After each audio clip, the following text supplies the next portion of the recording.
다 함께 자리에서 일어나 찬송가 75장을 부르시면서 성령 강림 후 제3주 예배를 하나님께 올려드립니다.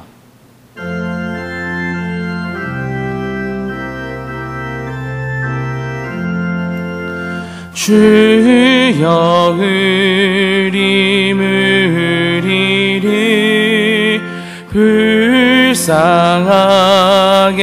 여기사 크신 복을 주시고 주 얼굴 뵈소서. 주여 구원하심을 널리 알게 하시니 천하만국 백성들 주께 찬송합니다. 주가 다스리시고 바른 심판하시니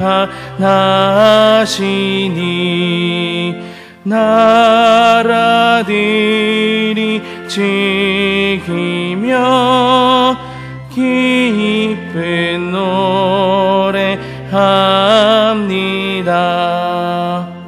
땅에 나는 모든 것 주의 크신 은혜니 모든 나라 백성들 주께 찬송합니다. 하나님 우리에게 복을 내려 주시니 땅의 모든 만물이 주를 경배합니다.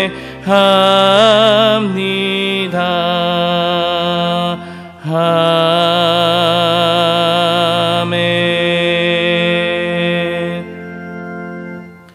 주여 내게 은혜를 베푸소서. 내가 종일 주께 부르짖나이다. 주여 내 영혼이 주를 우러러 보오니 주여 내 영혼을 기쁘게 하소서. 주는 선하사 사죄하기를 즐거워하시며 주께 부르짖는 자에게 인자함이 구하심이니이다. 아멘.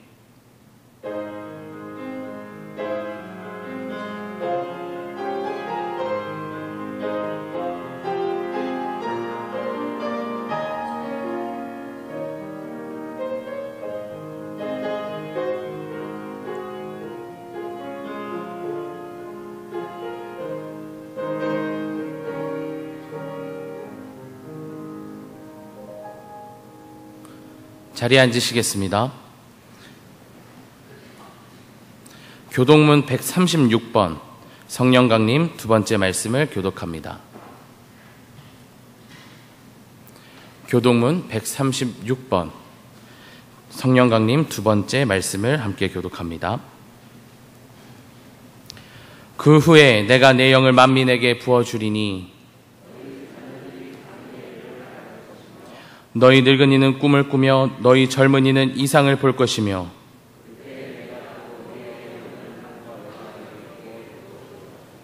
내가 이적을 하늘과 땅에 베풀리니 곧 피와 불과 연기와 기둥이라. 해가 어두워지고 달이 핏빛같이 변하려니와 이는 나 여호와의 말대로 시온산과 예루살렘에서 피할 자가 있을 것이며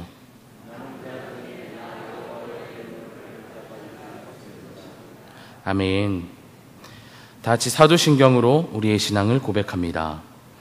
전능하사 천지를 만드신 하나님 아버지를 내가 믿사오며 그 외아들 우리 주 예수 그리스도를 믿사오니 이는 성령으로 잉태하사 동정녀 마리아에게 나시고 본디오 빌라도에게 고난을 받으사 십자가에 못 박혀 죽으시고 장사한 지 사흘 만에 죽은 자 가운데서 다시 살아나시며 하늘에 오르사 전능하신 하나님 우편에 앉아 계시다가 저리로서 산자와 죽은 자를 심판하러 오시리라. 성령을 믿사오며 거룩한 공회와 성도가 서로 교통하는 것과 죄를 사하여 주시는 것과 몸이 다시 사는 것과 영원히 사는 것을 믿사옵나이다. 아멘.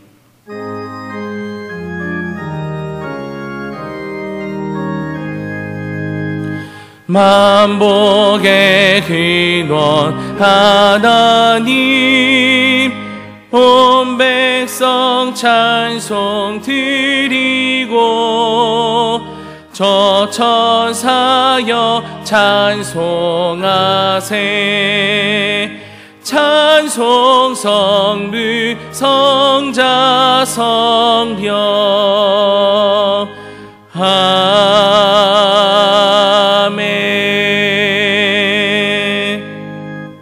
최규현 집사님께서 오늘의 기도를 인도해 주시겠습니다.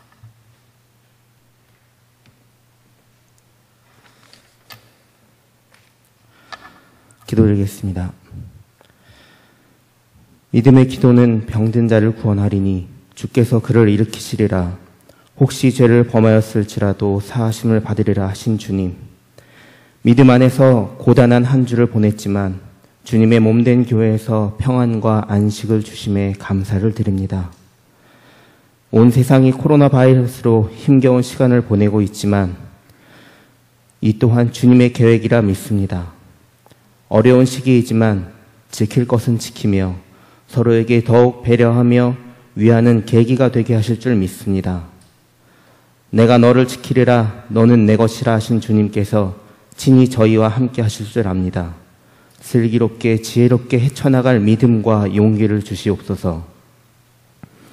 나 여호와가 말하노라. 너희를 향한 나의 생각은 내가 안하니 재앙이 아니라 곧 평안이요 너희 장래에 소망을 주려 하는 생각이라 하신 주님, 내가 내게 허락한 것을 다 이루기까지 너를 떠나지 아니하리라 하셨던 주님, 주님이 우리에게 주님을 향한 소망을 항상 품을 수 있도록 하여 주시옵시며, 어려운 일에 직면했을 때 낙심하거나 좌절하지 않도록 붙들어 주시옵소서.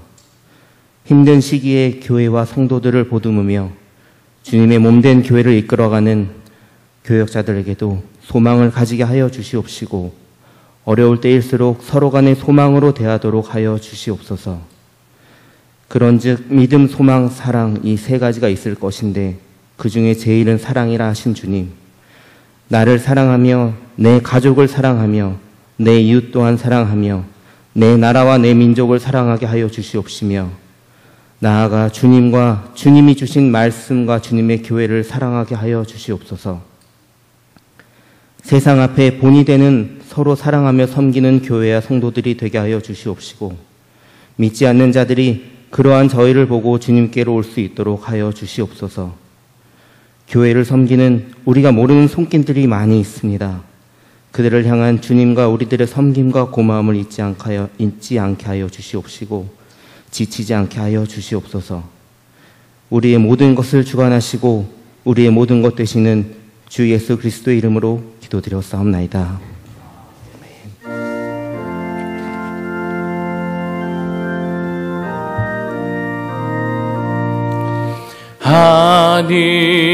하늘에 계신 아버지, 이름 거룩하사 주님 나라 임하시고 뜻이 이루어지이다.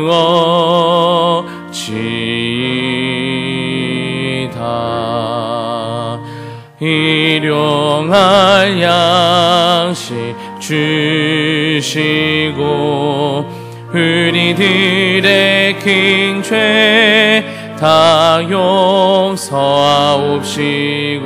또 시험에 들게 마시고 악에서 구원하소서. 대개 주의 나라 주의 권세 주의 영광 영원히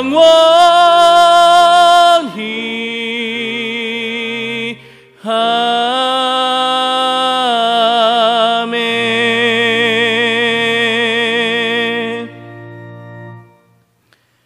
오늘 우리에게 주시는 하나님의 말씀은 욥기 2장 1절에서 10절의 말씀입니다. 구약성경 761쪽에 있습니다.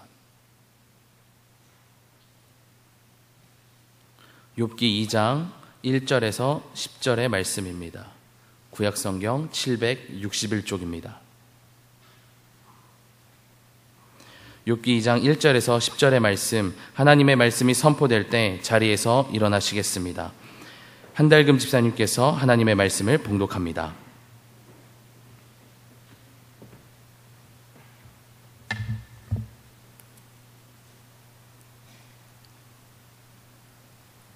또 하루는 하나님의 아들들이 와서 여호와 앞에 서고 사탄도 그들 가운데 와서 여호와 앞에 서니 여호와께서 사탄에게 이르시되 내가 어디서 왔느냐? 사탄이 여호와께 대답하여 이르시되 땅을 두루 돌아 여기저기 다녀왔나이다.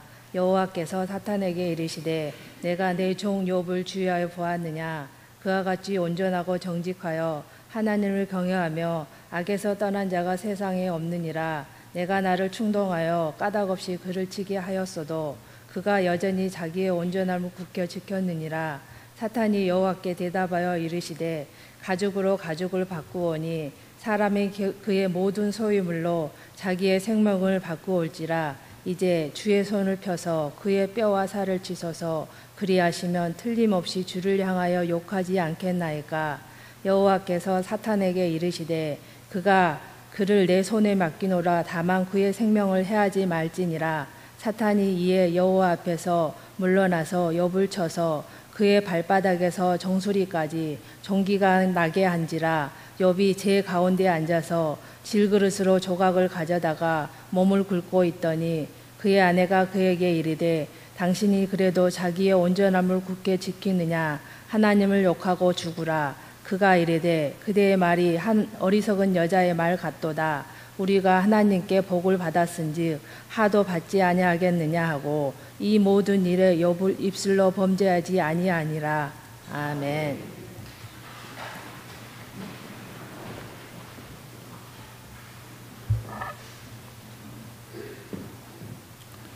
담임 목사님께서 착한 사람이 왜 고난을 당할까라는 제목으로 말씀 전해 주실 때 큰 은혜 있으시기를 바랍니다.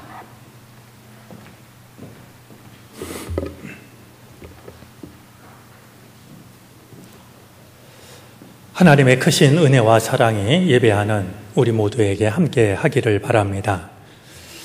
세상을 믿음으로 이기기가 참 어려운 시대를 살아가고 있습니다. 예배하는 우리에게 세상에 끌려가는 것이 아니라 세상을 믿음으로 이겨낼 수 있는 힘을 주님께서 우리 모두에게 허락해 주시기를 바랍니다. 어떤 사람이 약국을 찾아와서 이야기를 합니다. 내 아들에게 먹일 비타민을 사고 싶은데요. 그러자 약사가 그에게 묻습니다. 비타민 A, B, C 중에 어떤 것을 드릴까요? 그때 그 남자가 이야기를 합니다. 아무거라도 상관없어요. 제 아이는 아직 어려서 글씨를 읽지 못한답니다. 사실 그런 아빠를 비타민을 사러 왔다고 사랑이 많은 아빠라고 생각할 사람은 아무도 없을 것입니다. 아무거나 주는 것이 사랑이 아니라 그에게 꼭 필요한 것을 주는 것이 사랑이기 때문입니다. 오늘이 절기로는 하지입니다. 옛 시절에는 하지 감자를 캐먹으면서 이 하지를 보내곤 했는데요. 요즘은 절기가 뭐 이렇게 특별한 우리 일상 속에서 의미를 갖지 못하는 것 같습니다. 하지 날은 낮의 길이가 가장 긴 날입니다. 요즘 한 새벽 일찍부터 날이 밝아오는 것을 우리가 느끼는데요. 1년 중에서 가장 낮의 길이가 긴 날이 하지 바로 오늘이 되는 것이죠. 주님은 어두운 이 세상에 빛으로 찾아오셨습니다. 꼭 필요한 것을 주는 것이 사랑이라고 하면 어두워진 우리들의 마음을 주님께서, 빛으로 오신 주님께서 빛으로 비춰주셨으면 좋겠습니다. 우리 안에 자리 잡은 어두움이 우리 마음속에 뿌리를 내리지 못하도록 우리 마음 구석구석을 주님의 영광의 빛으로 비춰주시는 은혜가 우리 가운데 임하시게 되기를 바랍니다. 오늘 오후에 일식이 있다라고 그럽니다. 오후 3시 53분부터 시작해서 오후 5시 2분에 절정에 이르게 된다라고 하는데요. 반드시 그걸 보기 위해서는 눈을 보호할 장구가 필요하다라고 그럽니다. 오늘 못 보면 10년 뒤에나 볼 수 있다라고 하니까 마음이 있으신 분들은 한번 기회를 놓치지 않아도 좋겠다 생각됩니다.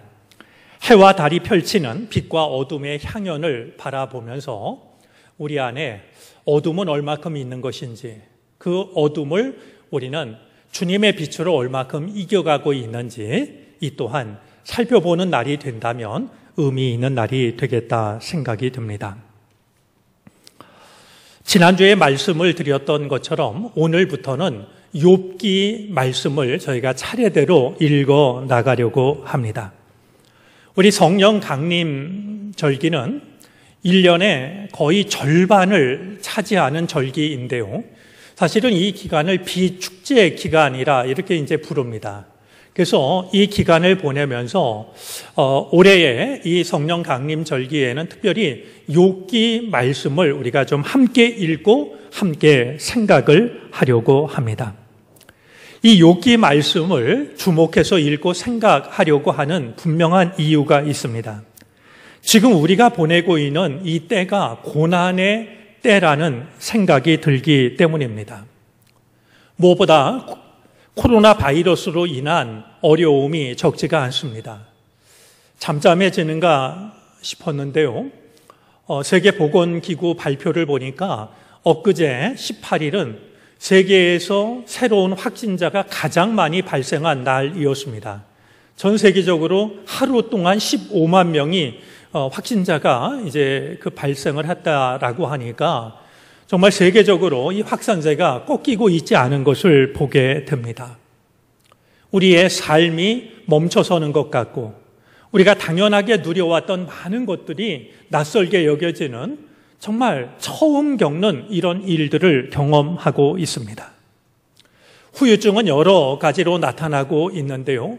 마음도 많이 위축되는 것 같고 코로나 블루라고 그래서 이제 이 코로나로 인한 우울 증세가 늘어나고 있고 또 경제적인 어려움, 사업의 어려움 한두 가지가 아닙니다. 이제뿐만 아니라 우리들의 그 삶은 점점 삶의 가치, 순전한 믿음, 신뢰로 가득한 관계 등이 흔들리거나 깨어지는 삶을 우리가 살아가고 있습니다.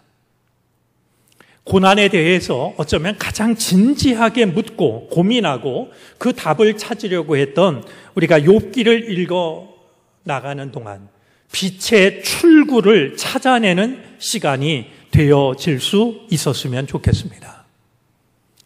부드러운 흙으로 빚은 그릇이 도자기가 되기 위해서는 불 속을 지나가야 됩니다. 우리가 초등학교 때 경험했습니다만 처음 들어갔을 때 1 더하기 1은 2, 2 빼기 1은 1을 더하기 빼기를 하다가요. 학년이 올라가면 곱셈, 나눗셈 이런 것을 배우게 됩니다. 또 분수를 배우게 되고요. 중학교에 올라가면 방정식을 배우고 학년이 올라갈수록 미분, 적분 이런 것을 배우게 되지 않습니까? 우리 삶도 마찬가지라고 여겨집니다. 삶의 의미를 깨닫기 위해서는 그만큼의 시간과 또 그것을 일깨워주는 수많은 일들이, 과정이 필요하다 생각이 듭니다. 저는 우리가 이 욥기를 읽어 나가는 동안 우리에게 주어진 삶이 하나의 공식이 아니라 신비라고 하는 사실을 깨달을 수 있었으면 좋겠다라는 기대를 갖습니다. 우리의 삶이 하나의 공식이 아니라 하나님의 신비로 이루어져 있다라고 하는 것을 욥기를 통해서 우리가 만나고 생각하고 깨달을 수 있는 그런 시간이 되어질 수 있기를 바랍니다. 지난 시간에 욥기에 대해서 말씀을 드리면서 욥기 말씀을 좀 이렇게 우리가 함께 읽었으면 좋겠다라고 이야기를 했는데, 오늘 오시기 전에 욥기를 좀 찬찬히 읽고 오신 분들이 계실지 모르겠습니다. 여러분, 그냥 오시지 마시고 가능하다면 욥기 말씀을 한번 쭉 같이 읽어 나가면서 함께 고민하고 함께 생각하는 마음으로 말씀을 나눌 수 있었으면 좋겠습니다. 우리 가능하다라고 하면 우리가 지금 쓰고 있는 개역 개정판 성경만 읽지 마시고요, 새번역 성경이든 아니면 메시지 성경이든 아니면 공동번역 성경이든, 혹시 영어가 익숙하신 분들은 그런 영어 성경이든 다른 번역본으로 그 말씀을 좀 함께 읽으셔도 좋겠다 싶습니다. 아마 말씀을 이해하는데 큰 도움이 될 것이라고 여겨집니다. 성서학자들의 연구에 의하면 이 욥기가 쓰여진 때는 이스라엘 백성들이 바벨론 포로 생활을 마친 이후입니다. 이 사실이 시사하는 바가 큽니다. 하나님의 백성들이 이방인들에게, 하나님을 믿지 않는 이방인들에게 나라를 빼앗기고 그들의 포로로 끌려가고, 아마 이것은 이해할 수도 없고 받아들이기도 힘든 현실이었을 겁니다. 나라를 빼앗기고 포로 생활을 하는 것보다 더 큰 충격이 있지 않았을까라고 여겨지는데요. 하나님을 믿는 우리에게 왜 이런 일이 다가왔을까? 성전은 이방인들에 의해서 불타고 무너지고, 이제 포로로 끌려가서 마음껏 하나님을 예배하지도 못하고 그 소중한 율법을 듣지도 못하고 배우지도 못하고, 아마 이스라엘 백성들로서는 충격도 그런 충격이 없었을 것이고 아픔도 그런 아픔이 없었을 것입니다. 아마 그들은 신앙의 근본이 흔들리는, 정말 견고했던 믿음의 터전이 흔들리고 깨어지는, 무너지는 이런 경험을 할 수밖에 없었을 것입니다. 그들이 그동안 믿어왔던 하나님에 대해서 똑같은 신앙 고백을 더 이상 할 수는 없었을 것입니다. 그런 경험을 통해서 그들은 이제 과연 하나님이 우리 삶에 어떻게 찾아오시는 것인지, 그리고 우리에게는 왜 하나님을 믿는 사람에게도 고난이 찾아오는 것인지, 고난을 통해서 하나님이 말씀하시려고 하는 것은 무엇인지 고민하기 시작했고, 그런 고민이 하나의 책으로 담겨지게 된 것이 바로 욥기서가 되는 것입니다. 욥기는 그런 배경에서 쓰여진 책으로서 우리가 고난을 당할 때마다, 그리고 우리들의 믿음이 흔들릴 때마다 우리가 펼쳐놓고 무릎을 꿇고 우리가 읽고 또 읽어야 할 말씀이 되는 것입니다. 또 한 가지, 우리 욥기를 읽어나가면서 우리가 참조해야 할 것이 있습니다. 역시 성서학자들의 연구에 의하면요, 이 욥기는 두 가지 문체로 되어져 있습니다. 하나는 산문체고 다른 하나는 운율, 시의 형식을 가지고 있습니다. 서문에 해당하는 1장과 2장, 그리고 결론에 해당하는 42장 7절로 17절까지만 산문체가 되고요, 그 중간에 있는 3장으로부터 42장 6절까지의 말씀은 시의 형태로 되어져 있습니다. 산문과 시는 다릅니다. 우리가 이 말씀을 좀 더 주의 깊게 읽기 위해서는 이 욥기서의 대부분이 시의 형태로 되어져 있다라고 하는 것도 우리는 염두에 두어야 합니다. 욥기의 저자는 누구인지 우리가 특정 짓기가 어렵습니다. 하지만 이 욥기의 저자는 이 욥이라고 하는 사람을 우스 땅에 사는 사람으로 이야기를 합니다. 우스라고 하는 것은 이제 이스라엘 땅이 아닌 이방인 땅을 나타냅니다. 이것은 아마 욥기 저자의 생각이 담겨져 있는 표현이라고 여겨지는데요. 욥을 유대 땅이 아닌 이방 땅에 사는 사람으로 소개함으로써 욥기를 통해 다룰 주제를 훨씬 일반화하고 심화하고 있는 것이겠다라고 짐작이 됩니다. 즉 고난이라고 하는 것은 어느 누구에게나 찾아오는, 기독교인이라고 해서 예외가 아니고 또 기독교인에만 찾아오는 게 아니고 인간에게는 그가 어디에 살든 어떤 신앙을 가지고 있던 모두에게 찾아오는 공통 주제라고 하는, 이제 그러므로 이 욥기가 담고 있는 이 내용은 모든 사람들이 다 같이 물어야 되고 다 같이 그 답을 찾아야 하는 내용이라고 하는 것을 이야기하고 싶었을 겁니다. 우리 말씀을 읽어 나가면서 또 말씀을 나누면서 이 말이 여러분에게 어떤 의미로 가닿을지 모르겠습니다만 시적 상상력을 가지시고 그동안 내가 믿어왔던 믿음에 얽매이지 마시고 욥기가 원하는 것이 바로 그것입니다. 정말 우리에게는 왜 고난이 찾아오는 것일까? 이 고난을 어떻게 이해하고 어떻게 받아들여야 하는 것일까?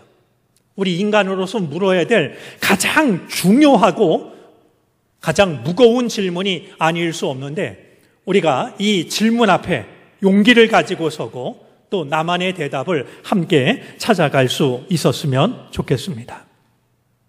참고로 한 가지만 더 말씀을 드리면 욥이라는 말은 아카드어로 하늘 아버지는 어디에 계시는가 하는 뜻을 가지고 있는 말입니다. 그런 점에서 고난 속에서 몸부림치면서 과연 하나님은 어디에 계시는가? 이것을 묻는 모든 사람들은 또 한 사람의 욥이라고 할 수가 있습니다. 우리 또한 또 하나의 욥이 되어서 하나님께 정직하게 묻기도 하고 하나님의 질문 앞에 솔직하게 대답도 하는 시간이 되어질 수 있기를 기대합니다. 이제 오늘부터 욥기를 시작하는데요. 성령께서 우리와 동행하셔서 고난 속에서 살아가는 우리에게 꼭 필요한 하나님의 뜻을 깨닫는 은총을 베풀어 주시기를 바랍니다. 우리 욥기에 소개되고 있는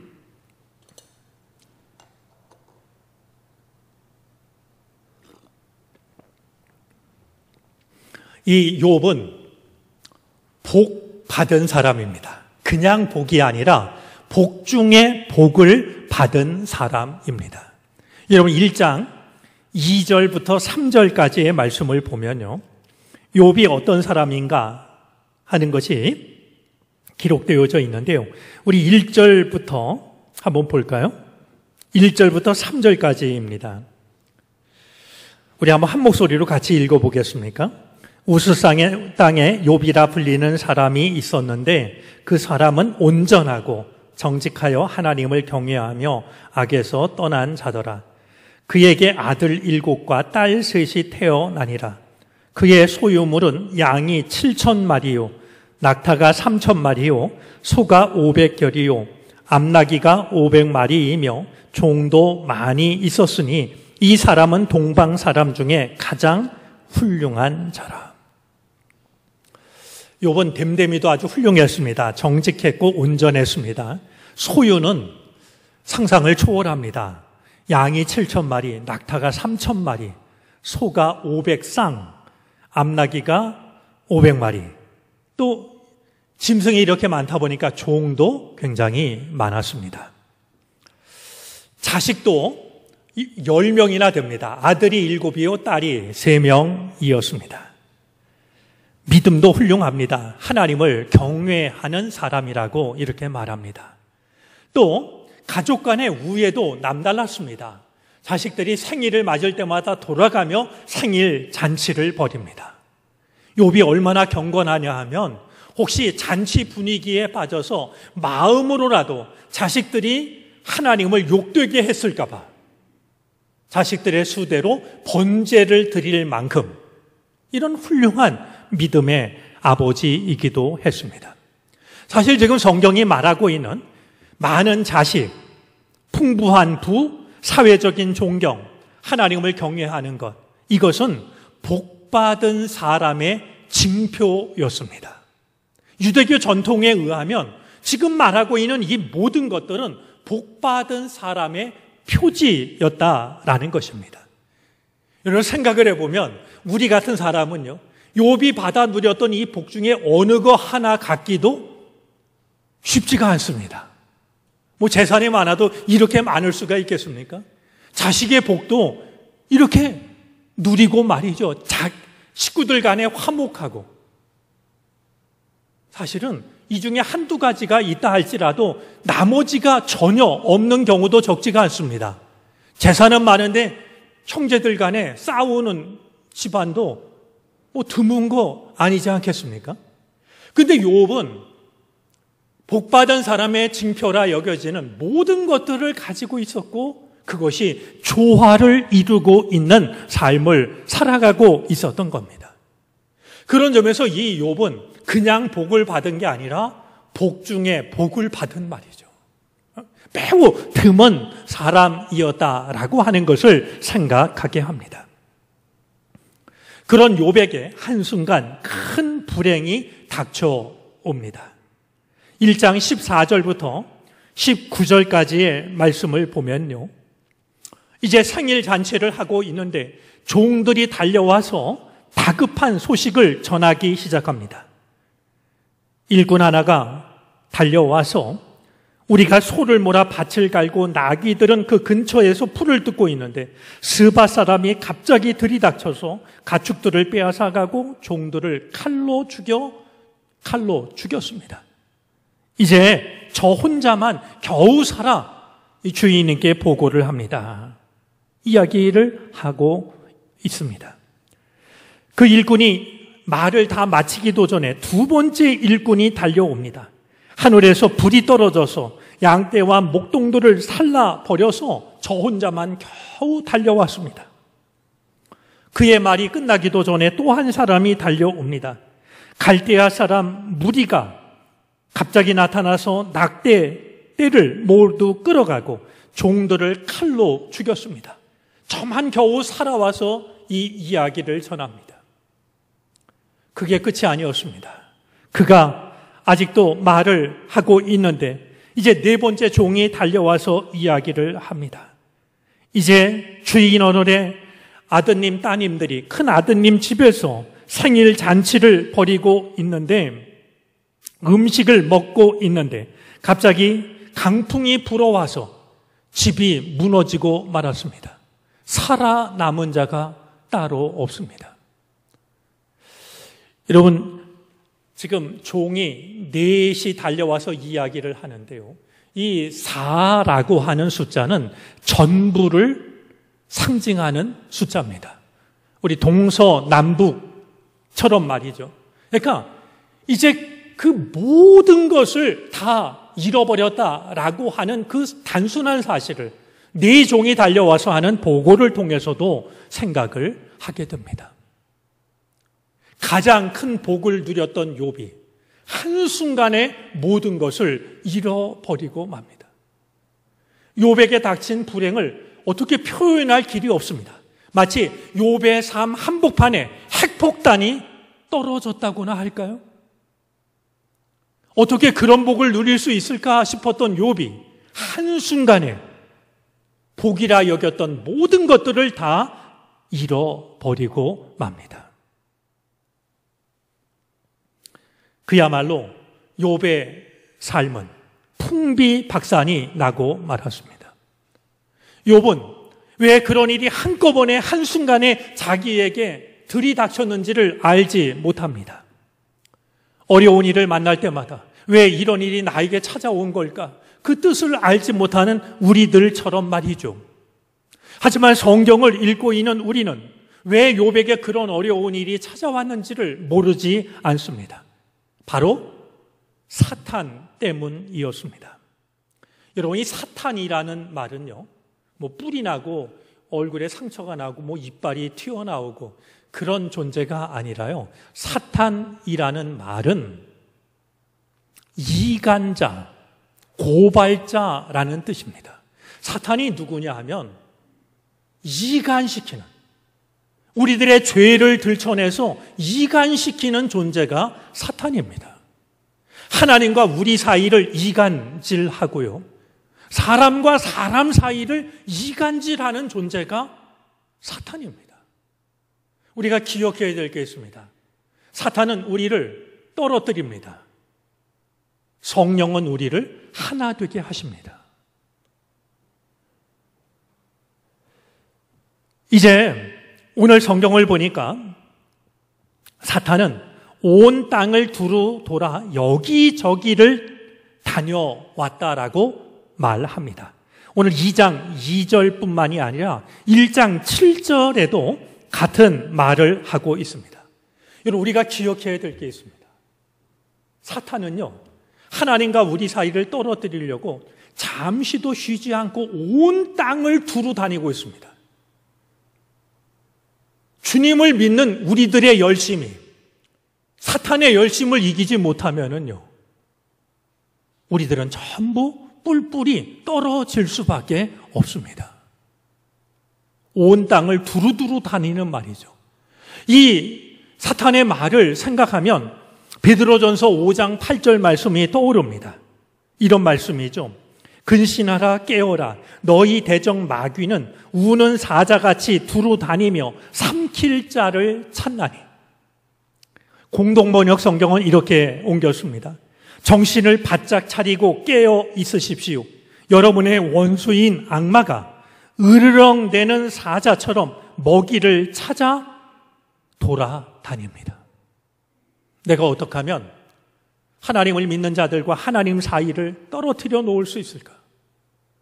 내가 어떻게 하면 소중한 사람과 사람 사이를 떨어뜨려 놓을 수 있을까? 으르렁대는 사자처럼 먹이를 찾아 돌아다니고 있다라는 겁니다.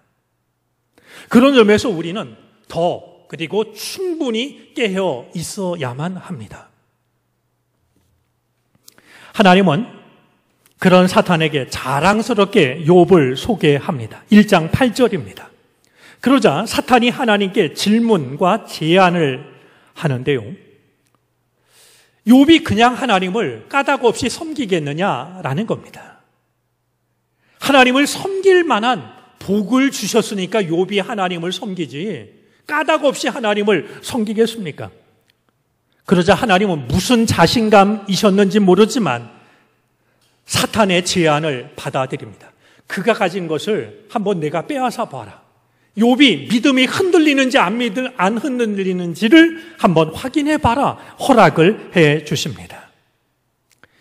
이런 일로 인해서 욥은 자신이 가졌던 모든 소유를, 하나님의 축복이라 여겨졌던 모든 것들을 한순간에 잃어버리고 만 것이었습니다. 한순간에 찾아온 불행 앞에서 욥은 크게 좌절합니다. 1장 20절 말씀을 보면요, 욥이 일어나 겉옷을 찢고 머리털을 밀고 땅에 엎드려 말하고 있습니다. 일어나서 옷을 찢습니다. 사실 찢었던 건 옷이 아니라 그의 괴로운 마음이었겠죠. 이제 죄인 중에 죄인이라는 뜻이었을까요? 머리를 밀어버립니다. 욥은 자신에게 찾아온 그 불행 앞에서 극도의 슬픔과 절망을 그렇게 드러냅니다. 하지만 욥은 그렇게 슬픔과 절망을 드러냈을 뿐 끝까지 하나님을 원망하거나 저주하지는 않았습니다. 땅에 엎드려 경배하며 그는 이렇게 고백합니다. 21절입니다. 내가 모태에서 알몸으로 나와 싸운즉 또한 알몸이 그리로 돌아가올지라. 주신 이도 여호와시요 거두신 이도 여호와이시니 여호와의 이름이 찬양을 받으실지니라. 욥의 이 말은 사실 좀 비인간적으로 느껴질 만큼 어떻게 이런 불행 앞에서 이렇게 초연할 수가 있을까? 우리 같은 범인들은 쉽게 공감하기가 어려운 고백입니다. 아마 이 욥의 고백은 우리들의 믿음 가장 깊은 곳에 우리가 담아두어야 할 고백이 아닐까 생각이 듭니다. 아마도 욥기를 모르는 사람이라고 한다면, 욥기를 처음 읽는 사람이라면 이렇게 생각했을지도 모릅니다. 비록 큰 불행과 슬픔을 당했지만 그래도 포기하지 않고 하나님을 인정하고 하나님을 찬양하고 있으니 하나님께서 다시 욥의 삶을 회복시켜 주실 거야. 이렇게 말이죠. 하지만 욥의 불행은 거기서 그치지 않았습니다. 큰 불행 앞에서도 믿음을 지킨 욥에게 다시 한번 또 하나의 불행이 닥쳐옵니다. 이번에도 사탄의 이간질 때문이었습니다. 고난 중에서도 여전히 하나님을 신뢰하는 욥을 두고서 사탄은 하나님께 이렇게 이야기합니다. 사탄이 하나님께 했던 이야기 중에 2장 4절 말씀에 보면 조금 낯선 표현이 있는데요. 가죽으로 가죽을 바꾸오니라는 말입니다. 가죽으로 가죽을 바꾼다. 이 말은 약대상이었던 베두인들이 사용하던 격언이었습니다.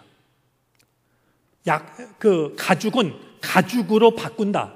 이게 그들의 격언이었어요. 무슨 말이냐 하면 사람이라고 하는 것은 자기 목숨을 지키기 위해서라면 자기의 모든 소유라도 내놓기 마련입니다 하는 뜻입니다.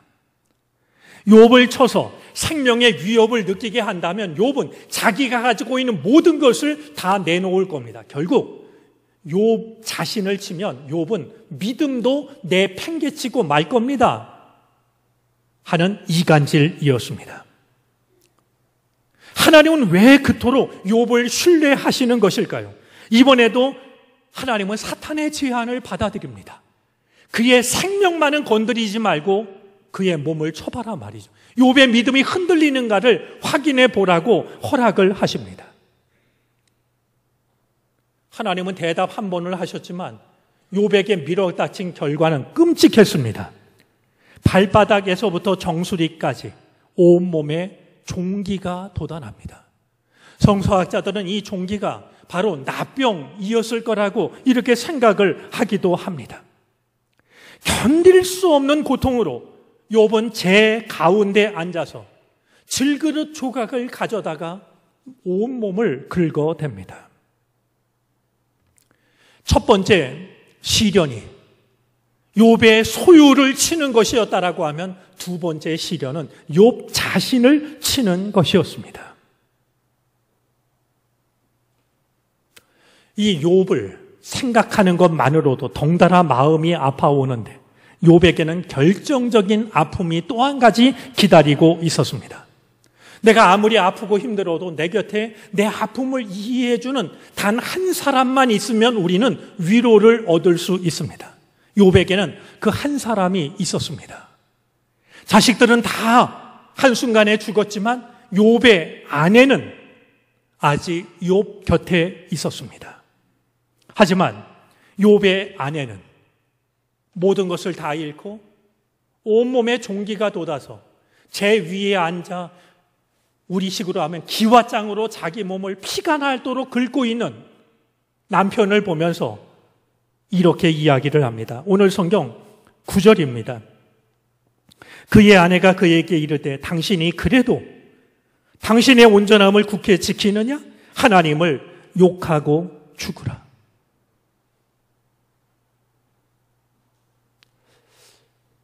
우리가 잊지 말아야 될 게 있습니다.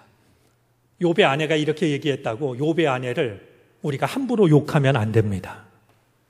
왜냐하면 사실은 욥보다도 더 큰 상처를 입은 사람은 욥의 아내일 수 있습니다. 욥의 아내 또한 모든 재산을 한순간에 잃었고 자기 배로 낳은 10명의 자식을 한순간에 잃어버린 거 아니겠습니까? 욥의 아내는 이렇게 이야기할 만했습니다.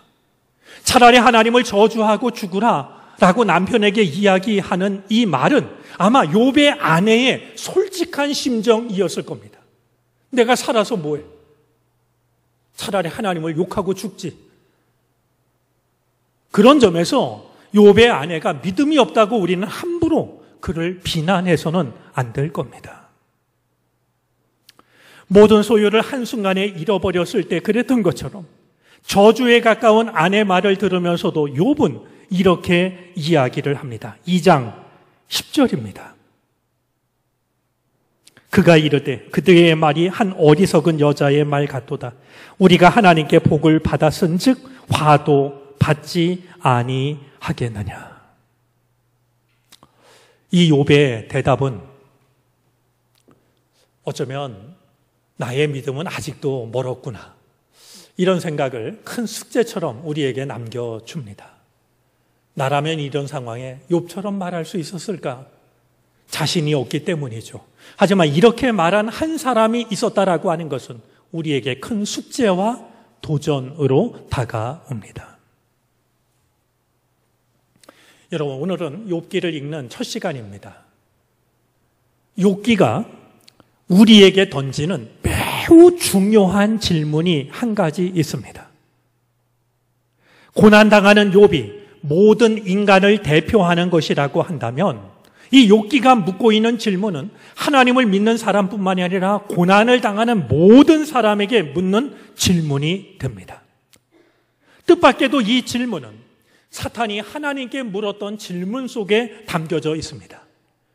욥기가 우리에게 묻는 무겁고 중요한 질문은 이것입니다. 사람이 까닭 없이 하나님을 섬길 수 있는가? 아무것도 바라는 것 없이 우리는 하나님을 경외할 수 있는가? 내가 누렸던 모든 것을 다 빼앗긴다 할지라도 내 안에는 하나님을 향한 믿음이 남아 있을 수 있는가 하는 질문입니다. 이 질문은 책상에 앉아서 정답을 적어내는 시험 문제가 아닙니다. 내 삶의 모든 것을 한순간에 잃어버리는 고난 속에서도 내 전 존재를 걸고 대답해야 될 어쩌면 한 인간으로서 나의 모든 것을 걸고 대답해야 할 가장 무겁고 중요한 질문입니다. 여러분의 대답은 무엇일지요? 우리가 어거스틴이라 부르는 성 아우구스티누스에 의하면 종교라는 말은 라틴어 렐리가레라는 말에서 온 말입니다. 렐리가레라는 이 말의 뜻은 다시 있다라는 뜻입니다. 종교라는 말의 본래적인 뜻은 다시 있는다라는 겁니다. 하나님과 끊어졌던 우리들의 관계를 다시 잇는 것. 이게 종교요 믿음입니다. 우리들의 믿음 또한 살아가면서 자꾸 끊어지는, 멀어지는 하나님과의 관계를 다시 이어가는 것이 믿음입니다. 어쩌면 하나님과 나를 다시 있게 하는 것은 평안한 삶보다는 고난일지도 모릅니다. 너무 성급한 결론일지 모르겠는데요. 다음과 같은 기도를 우리 욥기를 읽어나가는 동안 우리가 마음을 담아 드릴 수 있었으면 좋겠습니다. 주님 베푸시는 사랑을 믿습니다. 이를 내게서 마지막 말 되게 하소서 하는 기도입니다.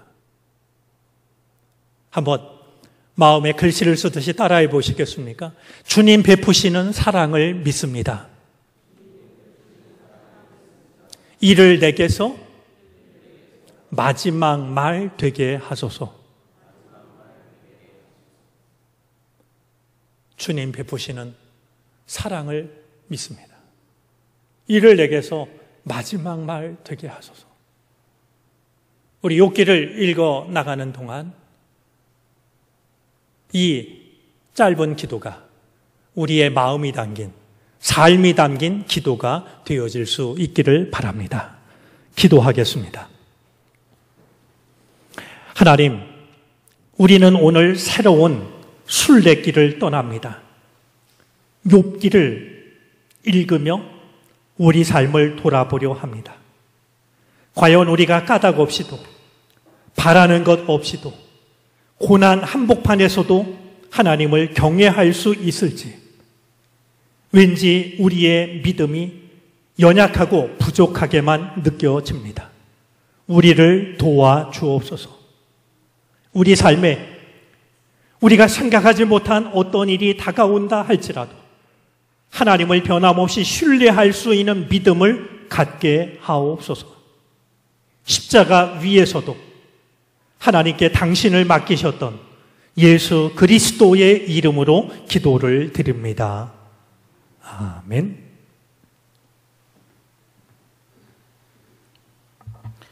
찬송가 382장을 찬송합니다. 마지막 절을 부르실 때 자리에서 일어나 드리신 예물을 봉헌합니다.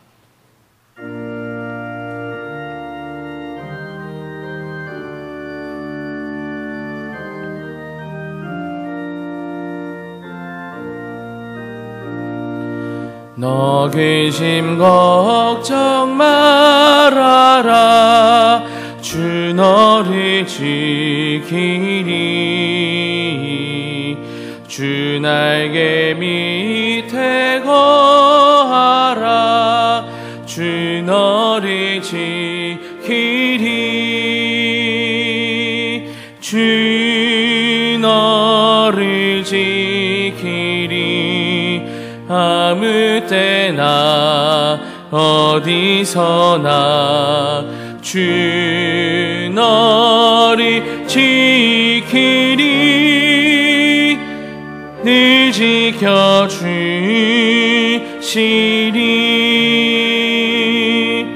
어려워 낙심될 때에 주 너를 지키리.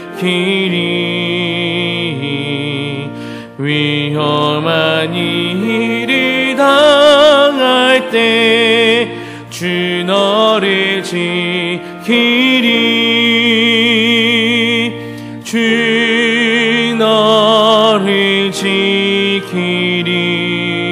아무 때나 어디서나 주 너를 지키리. 늘 지켜주시리.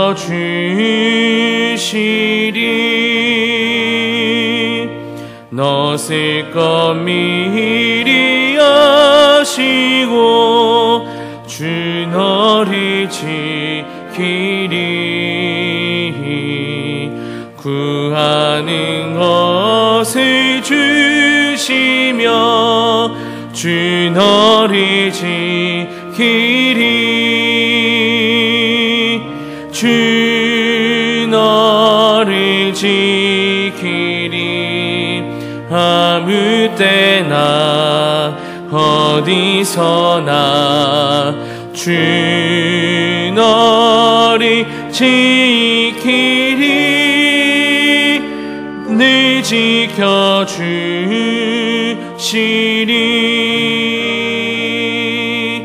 어려운 시험 당해도 주 너를 지키리. 구주의 품에 거하라. 주 너를 지키리. 주 너를 지키리. 어느 때나 어디서나 주 너를 지키리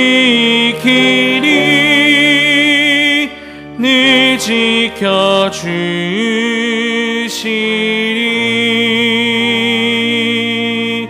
아멘.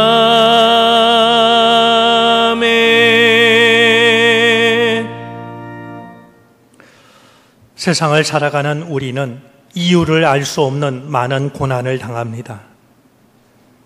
주님, 이제 오늘도 우리는 주님 앞에 나와 우리들의 믿음이 얼마만한 믿음이 되어야 우리에게 다가오는 모든 일들을 믿음으로 받아들일 수 있는지를 생각합니다. 어려운 중에도 우리를 지키시고 예배의 자리로 우리를 부르셨사오니 아버지 하나님, 이제 이 시간 머리 숙인 우리 모두를 기억하여 주시옵시고 우리 삶의 주인이 되어 주시기를 바라고 원합니다.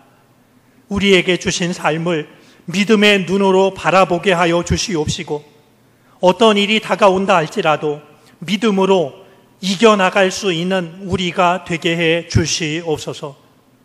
지금 우리가 겪고 있는 아픔과 고난과 답답함과 눈물과 탄식을 주님은 아십니다. 주여 오셔서 우리의 마음을 어루만져 주시옵소서. 주의 백성 삼으셨사오니 부족하지 않게 하여 주시고 부끄러움을 당하지 않게 해 주시기를 바라고 원합니다. 일용할 양식을 구하라 하셨던 주님, 일용할 양식을 주시는 주의 은혜 안에서 우리의 마음이 평안하게 하여 주시고 담대케 해 주시옵소서. 이제 예물 속에는 하나님께 바치는 우리 삶의 모든 형편과 사정, 간절한 기도의 제목이 담겨져 있사오니 받으시고 응답하여 주시옵소서. 우리의 믿음과 우리의 정성이 이 땅에 하나님 나라를 이루어 가는데 소중하게 쓰임받을 수 있도록 하늘의 은혜를 덧입혀 주시옵소서. 감사를 드리며 예수 그리스도의 이름으로 기도를 드립니다. 아멘.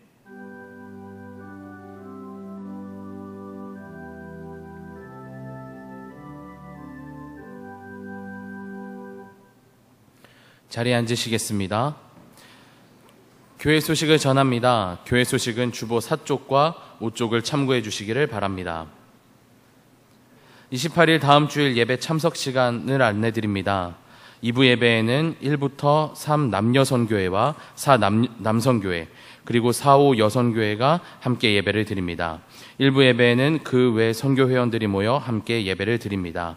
시간을 참고해 주시고 거리두기가 유지될 수 있도록 마음 모아 주시기 바랍니다. 현재 주중 모든 예배는 가정 예배로 대체하였습니다. 가정 예배를 위한 하루 한 말씀을 제작하여 공유 중이오니 홈페이지를 참고해 주시기 바랍니다. 교우들의 출입 기록을 디지털 방식으로 진행 중에 있습니다. 안내위원 안내에 따라 거리두기를 유지하며 입장해 주시고 상황이 개선될 때까지 교인증을 꼭 소지해 주시기 바랍니다. 교인증이 없으신 분들은 28일 주일까지 1층 사무실에 신청해 주시기 바랍니다. 교인증을 이미 받으신 분들의 경우에는 분실 또는 훼손 시에 요청하실 수 있습니다. 스마트 요람을 소지하고 계실 경우 종이 교인증 발급은 꼭 필요하지 않음을 알려드립니다. 스마트 요람 설치 시 또는 작동 시 오류가 발견될 경우에 1층 사무실 또는 교역자실로 문의해 주시길 바랍니다. 1층 로비 무선 네트워크가 설치되어 있습니다. 주보에 기재된 와이파이 정보를 확인해 주시고 스마트 요람 접속 시에 자유롭게 사용하시길 바랍니다. 총 6교회 주관으로 정원 명칭 공모전이 진행 중에 있습니다. 오늘 그리고 다음 주일까지 선발된 이름이 게시될 예정이며 7월 5일 주일 전교인 투표를 예정 중에 있습니다. 게시판을 확인하셔서 마음에 드는 이름을 선택하여 투표해 주시길 바랍니다. 매주 화요일 오후 2시 각 가정에서 화요 중보기도회를 이어갑니다. 사무실에 비치되어 있는 중보기도 유인물을 가지고 가실 수 있습니다. 중보기도 요청은 로비에 비치된 중보기도 카드에 기재하여 헌금함에 넣어주시기 바랍니다. 중보기도 대원들이 함께 기도하겠습니다. 26일 금요일 속회 지도자 교육은 교육자료 공유로 대신합니다. 참고하셔서 묵상의 도움을 얻으시기 바랍니다. 주보에 담긴 쿨워십 안내 내용을 참고하셔서 무더위 중에도 바른 예배가 이어질 수 있도록 함께 마음을 모아주시길 바랍니다. 온라인 예배 시 헌금이 가능합니다. 주보에 기재된 계좌 내용과 헌금 시 유의사항을 확인하시고 일부 개인정보와 헌금 종류를 기재하여 헌금해 주시길 바랍니다. 교우 소식입니다. 정주호 권사님의 부친 정승만님께서 별세하셔 장례로 모셨습니다. 한순자 권사님의 부친이시고 민기롱 장로님의 장인이신 한 기상님께서 별세하셔 장례로 모셨습니다. 섬김 광고입니다. 정우성 장로님, 김순희 권사님 자녀 생일을 맞아 화분을 봉헌합니다. 한순자 권사님, 민기롱 장로님 장례를 마치고 떡을 대접합니다. 그 외 섬김란을 확인해 주시고 함께 동참해 주시기를 바랍니다. 담임 목사님께서 성도의 교제를 인도해 주시겠습니다.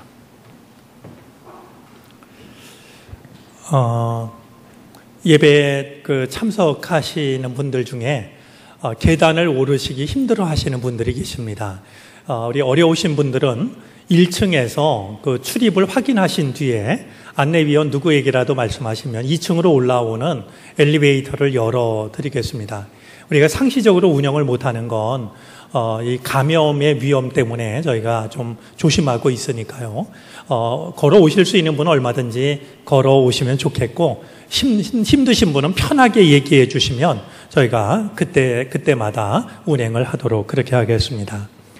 그리고 저희가 지금 주중 예배를 사회적 거리 두기에 동참하면서 가정 예배로 드립니다.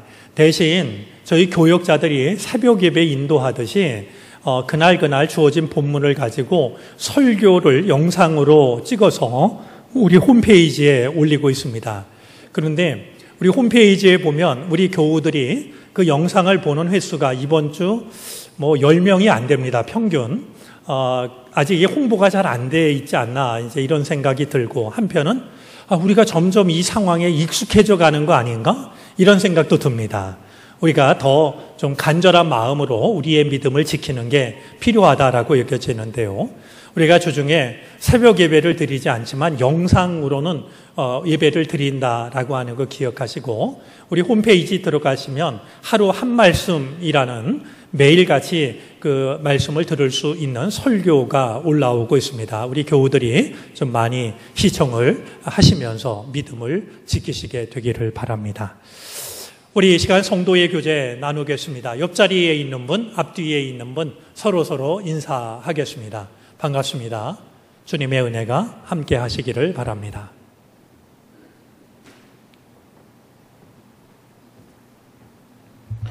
다 함께 자리에서 일어나셔서 결단 찬송, 주품의 품으소서를 함께 찬송합니다. 찬송 후에 담임 목사님의 축도로 예배를 마칩니다.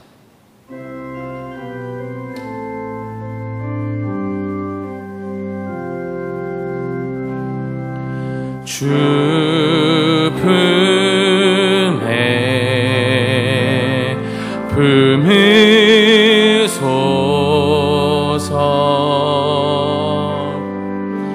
능력에 발로 덮으소서 주님 안에 나 거하리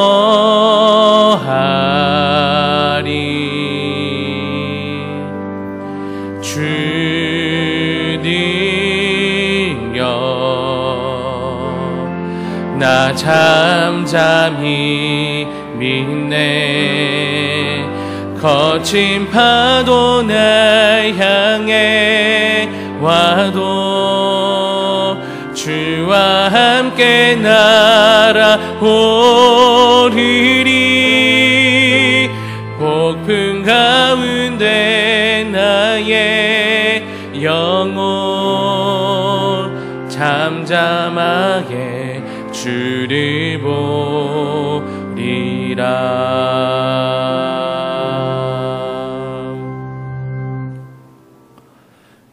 뜨거운 불속과 같은 고난 한복판을 지나가면서도 하나님을 향한 믿음을 끝내 버리지 않았던 욥을 생각합니다.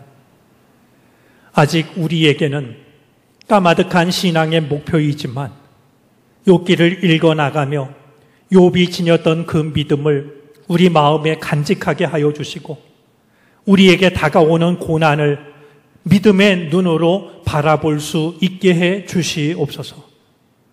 우리가 살아가는 세상 또한 우리를 지치게 하고 힘들게 하는 많은 어려운 일들이 있사오니 주여 우리를 도우시사 믿음으로 능히 두려움과 우리의 무거운 마음을 이겨내게 해 주시옵소서.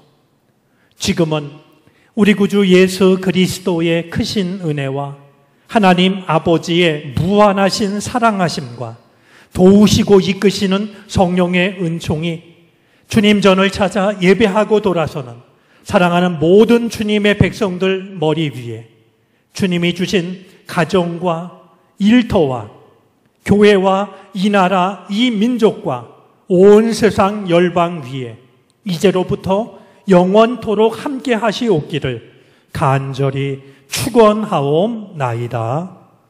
아멘.